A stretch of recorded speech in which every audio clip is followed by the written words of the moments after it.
Alhamdulillah wa syukurillah wa ni'matillah wa la hawla wa la quwwata illa billahil aliyyil azim. Asyhadu an la ilaha illallah wa asyhadu anna muhammadar rasulullah. Allahumma sallim ala Muhammad wa ala ali sayyidina Muhammad. Hasbi rabbi jalallah wa fi qalbi ghairullah. Nur Muhammad sallallahu la ilaha illallah. Amma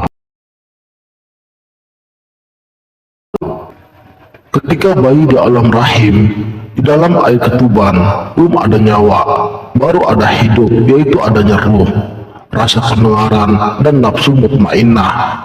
Dari alam rahim, bayi pindah ke alam dunia, dan sifat fitrah ruh berubah sifat menjadi ruh.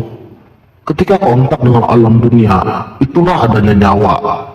Nyawa adalah darah, ada di bawah kulit, di atas permukaan daging. Adanya nafas adalah adanya hidup. Adanya hidup adalah karena adanya zat dan sifat. Pertama, ruh sultaniyah, yaitu hak Allah, tempatnya di hati. Jika ruh ini keluar dari jasad, manusia akan mengalami kematian. Yang kedua, ruh ruhaniyah, yaitu hak Rasulullah, tempatnya di dada atau jantung, dan pada 360 sendi, sama dengan 360 hari atau 1 tahun. Badaniyah bukan raga, satu badan, satu atap, secara menyeluruh. Yang ketiga, ruh makodiyah. Ruh ini yang suka meninggalkan jasad, termasuk mimpi.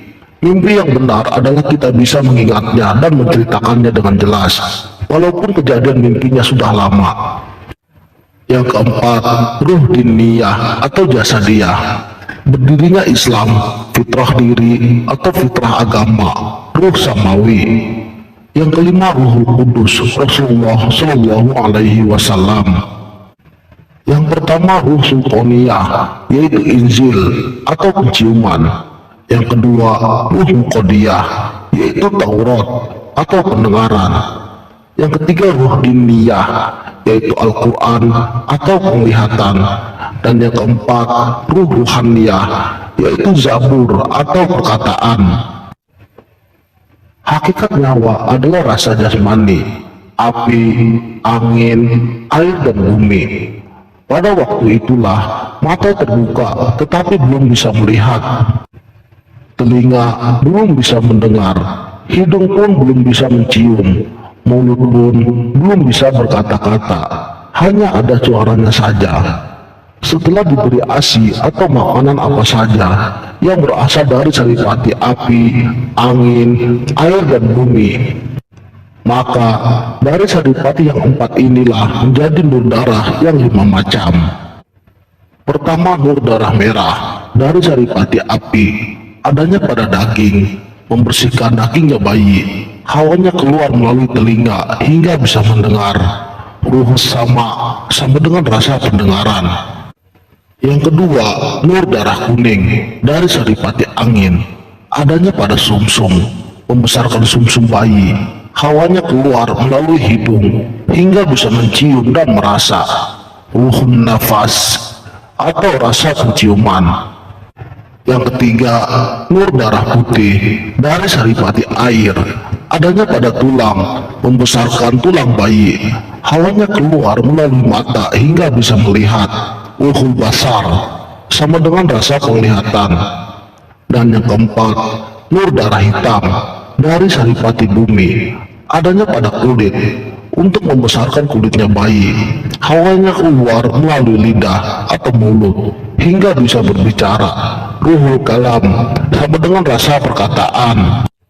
Dan yang terakhir, nur darah bening. Setelah bayi membesar kulitnya, membesar dagingnya, membesar tulangnya, membesar atau banyak sumsumnya, maka keluarlah hawanya, yaitu nafsu yang 4. Yang pertama, nafsu amarah, berdomisili pada telinga.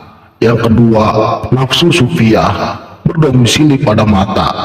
Yang ketiga, nafsu lawamah, berdomisili pada lidah. Dan yang keempat, nafsu mutmainnah, berdomisili pada hati. Datangnya nafsu, yaitu keinginan pada waktu diberi ASI. Rasa menjadi kontak dengan gulungan, api, angin, bumi dan air. Sebab itulah adanya air susu asal daripada yang empat. Buktinya adalah makanan yang dimakan oleh ibu. Sebab jika ibunya tidak makan apa-apa, tidak akan ada air susunya.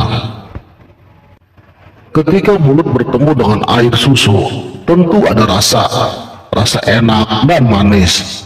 Rasa yang enak sampai ingin lagi, tidak mau telat. Kalau telat suka ngamuk dan menjerit. Semua terjadi karena adanya pertemuan atau kontak. Bukti kontaknya ibu dan bapak, keluarlah seorang bayi dari alam rahim dengan hidupnya. Bertemulah Hawa batin dan Johir. Ketika kontak dengan alam dunia, adanya nyawa. Sifat nyawa yaitu nafas. Hakikatnya nyawa, rasa adalah buktinya. Ketika rasa kontak dengan makanan, maka akan menjadi nafsu, dan banyak kemauannya sudah pasti. Dan bibit daripada kemauan adalah karena tadi sudah merasakan air susu. Saudaraku sang sejati, ada enak sudah pasti ada tidak enak. Muraqabah, enak dan tidak enak sudah tentu. Kepada telinga, mata, kepada penciuman, begitu juga sudah pasti ada enak dan tidak enak. Bukti di pendengaran juga begitu. Ada yang enak didengar, ada pula yang tidak enak didengar, sehingga menimbulkan amarah. Jika pendengaran kontak dengan suara yang jelek, kejadiannya menjadi rasa yang tidak enak. Begitu juga jika kontak dengan suara yang baik, akan menimbulkan enak, dan seterusnya. Di mata pun ada buktinya. Ada enak dilihat dan tidak enak untuk dilihat. Malah ada penglihatan yang suka menimbulkan amarah. Mata pun tergantung kontaknya dengan sifat yang baik dan sifat yang buruk. Jika baik, maka akan menjadi enak. Di penciuman pun begitu, ada enak dan tidak enak. Sama dengan pendengaran, semuanya itu adalah bukti dari adanya segala keinginan, sifat rasa baik dan sifat rasa buruk. Sesungguhnya tidak ada Tuhan selain aku. Akulah hakikat zat yang maha suci, yang meliputi sifatku, yang menyertai asma namaku, dan yang menandai afal perbuatan-perbuatanku. Firman Allah, Innani anallaha la ilaha illa ana fa'budni aqimis sholah. Sesungguhnya aku ini adalah Allah, tidak ada Tuhan yang hak selain aku, maka dirikanlah sholat untuk mengingat aku. Aku sama dengan zat atau nurullah, yang sifat laisa kamitslihi syai'un, zat yang tidak dapat diserupai oleh sesuatu apapun, tidak ada umpamanya. Untuk itu wajib hukumnya mencari tahu diri yang sejati, diri manusia yang memanusiakan. Wallahu a'lamu bishawab. Sekianlah, semoga bermanfaat. Wassalamualaikum warahmatullahi wabarakatuh.